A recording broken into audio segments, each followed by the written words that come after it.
Na videoaula anterior, aprendemos sobre a mielinização e a sinaptogênese. Relembrando que na etapa da mielinização acontece a formação da bainha de mielina nos axônios do neurônio, capacitando-o a trabalhar com mais eficiência e rapidez. Já na etapa da sinaptogênese, aprendemos que o neurônio não vive só. Ele se comunica com os outros neurônios e é por isso que podemos fazer tantas associações em nossos pensamentos. Nessa etapa se dá o processo de comunicação entre os neurônios. Estamos chegando no final da nossa jornada do conhecimento básico sobre as etapas do neurodesenvolvimento. Nesta videoaula, estaremos encerrando as 8 etapas com a etapa 7, arborização dos dendrites e axônios, e a etapa 8, eliminação competitiva e reestruturação das sinapses.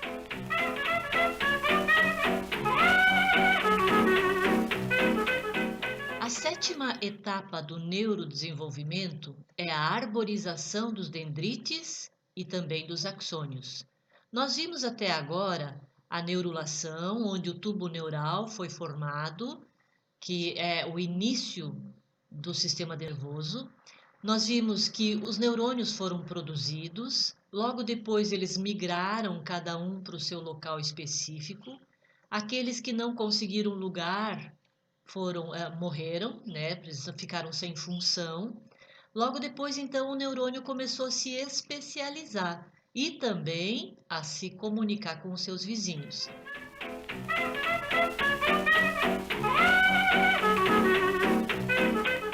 E agora, na arborização dos dendrites e axônios, vamos dividir em dois. E primeiro nós vamos falar sobre as ramificações dos dendrites. Esta etapa, então, ela está ligada diretamente com os estímulos.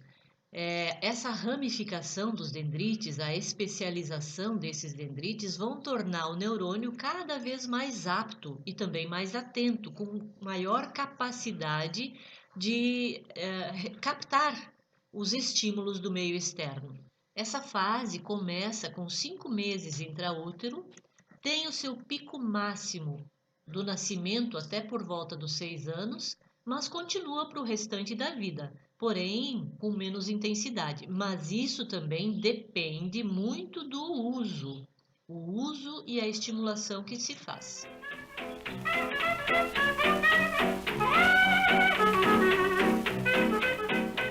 Olha só que interessante que acontece no dendrito. Forma algumas estruturas que se chama espinha dendrítica ou espículas dendríticas, que são pequenas protusões onde vai se dar então o acoplamento de um axônio formando as sinapses. Estudos já revelaram, já confirmaram que a normalidade nessas espinhas dendríticas estão presentes em algumas síndromes, como por exemplo a síndrome de Down, a síndrome de Rett e a síndrome de X frágil.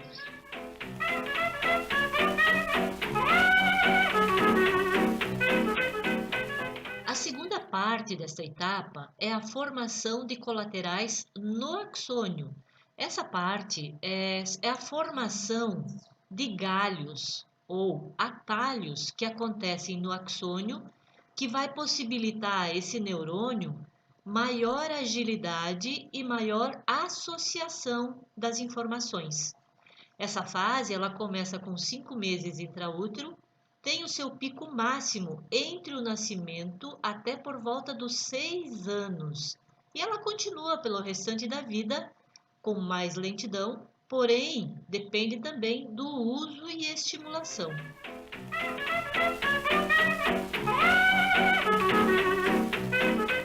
Para que serve a formação dos colaterais?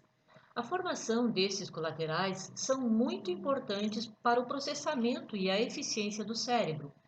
Eles capacitam os neurônios de fazer associações mais rápidas, além também de possibilitar a automatização dos comportamentos.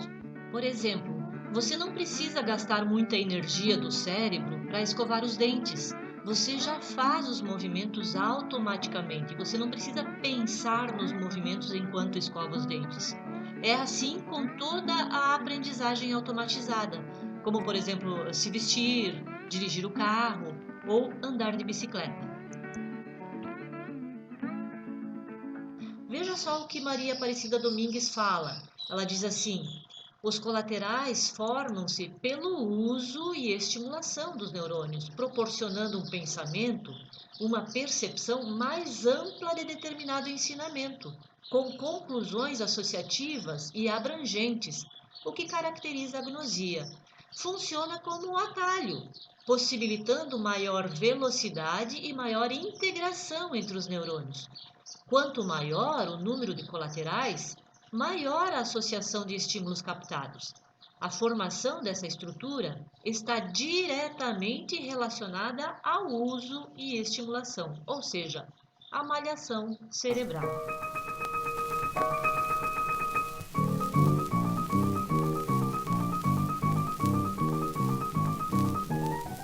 Chegamos ao final da nossa jornada de conhecimento das etapas do neurodesenvolvimento. E a última etapa é a eliminação competitiva e reestruturação das sinapses. O que acontece nessa etapa? Aqui também acontece morte dos neurônios. Funciona como uma guerra competitiva entre eles, sobrevivendo os mais aptos e com as sinapses, com as ligações mais usadas, os mais fortes sobrevivem. Vocês lembram que na etapa da apoptose nós usamos a ilustração da folhinha que cai da árvore. Agora a ilustração é um galho que é cortado. Então, esta guerra competitiva e reestruturação funciona como uma poda dos galhos não usados. Então, essa poda ela vai acontecer quando essas sinapses elas acabam não sendo usadas e também pode acontecer por ação de drogas, estresse ou doenças genéticas.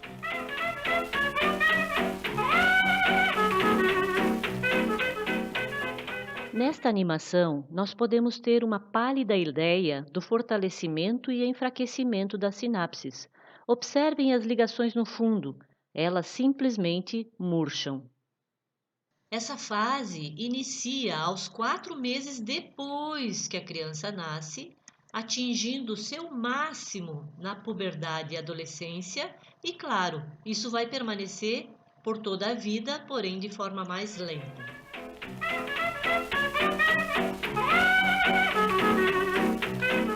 Esse processo de poda neural, se não for acometido por um agente externo, ele pode ser muito benéfico para o nosso cérebro. A Domingues diz assim que o processo de poda neural possibilita plasticidade que proporciona novos e importantes aprendizados, trocando conceitos ultrapassados que são substituídos por conhecimentos novos. Aqui a gente percebe a dificuldade muito grande das crianças com deficiência intelectual de substituir, de trocar os conhecimentos que eles aprenderam por conhecimentos novos. Justamente por isso, essa poda neural ela é muito importante porque vai dar mais espaço ao cérebro para que ele consiga então fazer novas conexões, novas sinapses.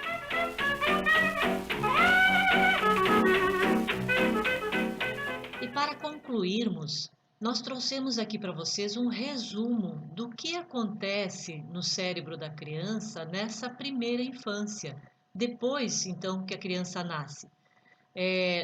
Nesta fase, aproximadamente aos 5 anos, está acontecendo a mielinização, o pico máximo da mielinização, que é a formação da mielina.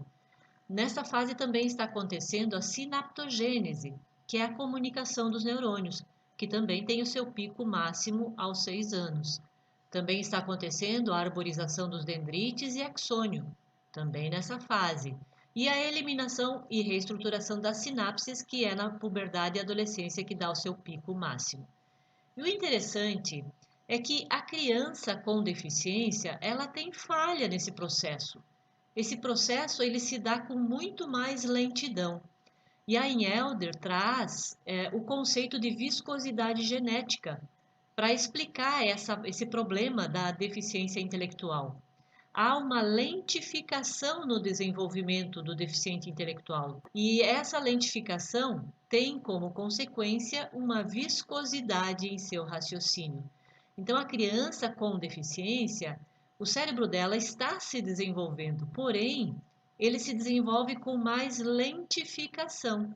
É por isso que muitas habilidades ela não consegue fazer na época em que a maioria das crianças conseguem fazer. Por quê? Porque ela ainda não amadureceu adequadamente os neurônios que ela precisa para fazer aquela determinada habilidade. Então, a criança com deficiência, ela tem uma viscosidade em seu raciocínio, uma lentidão e com isso, então, o atraso.